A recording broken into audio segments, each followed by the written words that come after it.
اللہ نظر کیوں نہیں آتا؟ ایک یہودی نے حضرت علی سے کہا کہ تمہارا اللہ نظر کیوں نہیں آتا؟ حضرت علی نے کہا کہ تم سورج کو غور سے دیکھے۔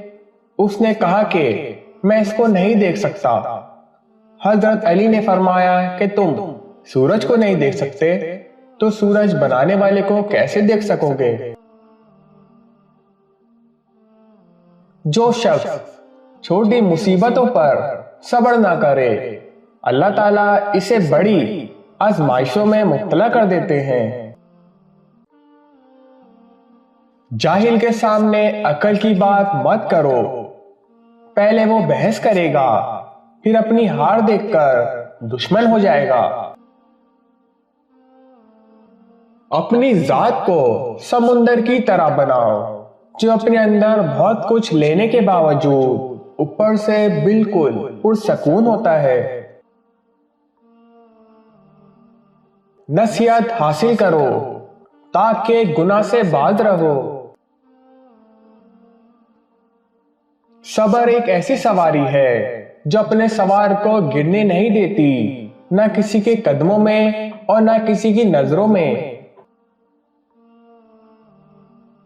سورج کی کرنیں زمین پر پڑنے سے پہلے اٹھ جایا کرو، کیونکہ اس وقت رزق تقسیم ہو رہا ہوتا ہے۔ اگر تمہیں یقین ہو جائے کہ تمہارا رازق اللہ ہے تو تم رزق تلاش نہ کرو، اللہ کو تلاش کرو جس کے پاس تمہارا رزق ہے۔ عقل اسی کی دوست ہے جس کو چھوڑ دیا جاتا ہے، مگر خواہش ایسی دشمن ہے جس کے پیروی کی جاتی ہے۔ علم ایسا خزانہ ہے جو کبھی فنا نہیں ہوگا۔ جو تمہارے مقدر میں ہے وہ تم تک پہنچ کر رہے گا۔ ہمیشہ سچے لوگوں سے دوستی رکھو، کیونکہ وہ اچھے دنوں میں سرمایہ اور برے دنوں میں محافظ ہوتے ہیں۔ میری جان کی قسم، ایسے فتنے اٹھ کھڑے ہوں گے جن کی آنکھ میں مومن ہلاک ہوں گے اور غیر مسلم ان سے بچے رہیں گے۔ محبت و دوستی کے بارے میں اپنے دلوں سے سوال کرو، کیونکہ یہ ایسے گواہ ہیں جو رشوت قبول نہیں کرتے۔ جس شخص کا ظاہر و باطن ایک ہو اور اس کے قول و عمل میں مطابقت پائی جاتی ہو، ایسا ہی شخص امانت ادا کرنے والا ہے اور اس کی عدالت ثابت ہے۔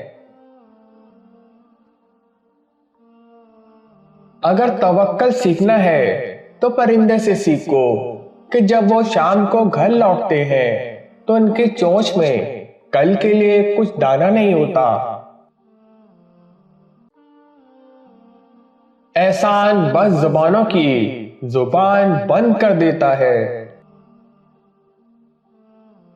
قیامت کے دن سب سے بڑی حسرت اس شخص کو ہوگی جس نے اللہ کی نافرمانی کر کے مال حاصل کیا ہو اور اس کا وارث وہ شخص بن گیا ہو جس نے اسے اللہ کی اطاعت میں خرچ کیا ہو کہ تو اس مال کی وجہ سے جنت میں داخل ہوا اور وہ پہلا شخص اس کی وجہ سے جہنم میں گیا۔